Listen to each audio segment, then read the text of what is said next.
നമ്മളെ വിളിച്ച ദൈവം ആരെന്നും ആ വിളിച്ച ദൈവത്തിന്റെ വിശുദ്ധിക്കൊത്തവണ്ണം ഇരുൾ അടഞ്ഞ വഴികളിൽ തിരുനാളമാകുവാൻ ഇന്നത്തെ ചിന്ത. ദൈവത്തിൻ്റെ പരിശുദ്ധമായ നാമം വാഴ്ത്തപ്പെടുമാറാകട്ടെ. ഇന്നത്തെ ചിന്തയ്ക്കായി നാം എടുത്തിരിക്കുന്ന ഭാഗം നഹൂമിന്റെ പ്രവചന പുസ്തകം 3-ാം അധ്യായമാണ്.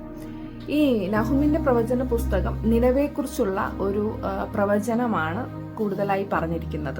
അതിൽ ഈ നഹൂമിന്റെ പ്രവചനം 3-ാം അധ്യായത്തിൽ പറയുന്നത്, നമുക്കത് എടുക്കുമ്പോൾ തന്നെ കാണുവാൻ കഴിയുന്നത്, രക്തപാതകങ്ങളുടെ പട്ടണത്തിന് അയ്യോ കഷ്ടം, അത് മുഴുവനും വ്യാജവും അപഹാരവും നിറഞ്ഞിരിക്കുന്നു.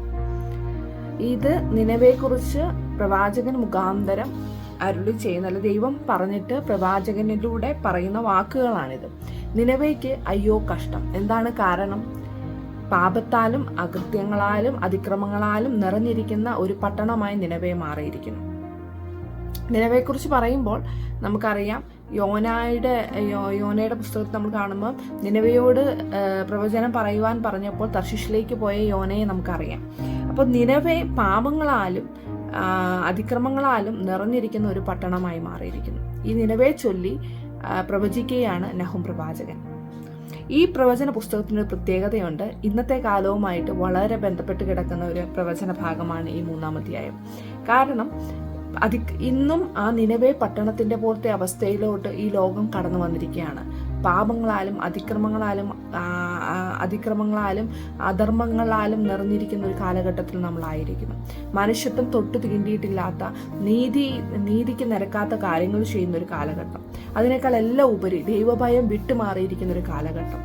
ഇങ്ങനെയുള്ള കാലഘട്ടത്തിൽ ജീവിക്കുമ്പോൾ നാം വളരെ ഭയത്തോടും ഭക്തിയോടും കൂടി ആയിരിക്കേണ്ട സമയമായിരിക്കുന്നു.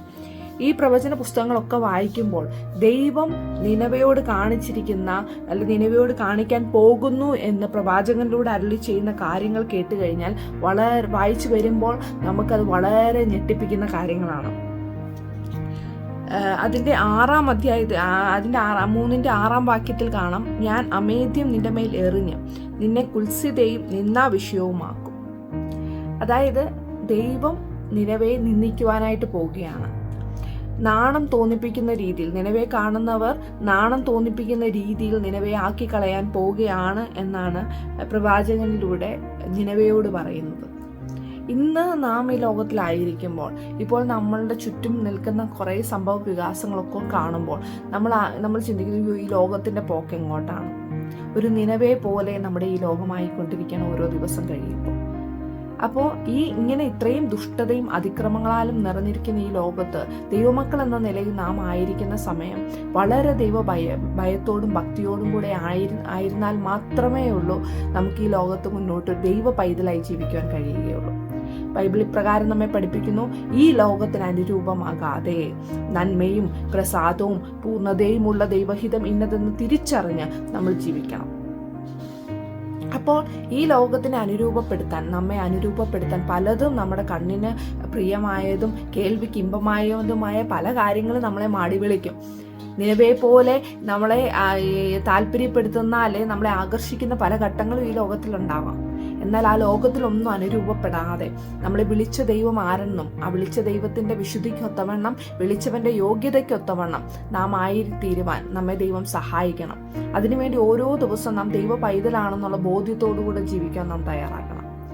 നമുക്ക് ഇമ്പങ്ങൾ തോന്നാം, മനുഷ്യനാണ്, സാഹചര്യങ്ങൾ കൊണ്ട് അല്ലെങ്കിൽ മറ്റുള്ള എന്തെങ്കിലും പ്രതിസന്ധികൾ കൊണ്ട് പലപ്പോഴും വഴിവിട്ട് പോകേണ്ട സാഹചര്യങ്ങൾ ഉണ്ടായാലും നമ്മുടെ ഉള്ളിൽ പരിശുദ്ധാത്മാവ് പാപത്തെക്കുറിച്ചും നീതിയെക്കുറിച്ചും ന്യായവിധിയെക്കുറിച്ചും ബോധം വരുത്തുന്ന പരിശുദ്ധാത്മാവ് നമ്മളോട് സംസാരിക്കുമ്പോൾ നമ്മൾ ആ വഴി തിരിഞ്ഞ് ദൈവിക വഴിയിലേക്ക് തിരിയേണ്ട സമയമായിരിക്കുന്നു.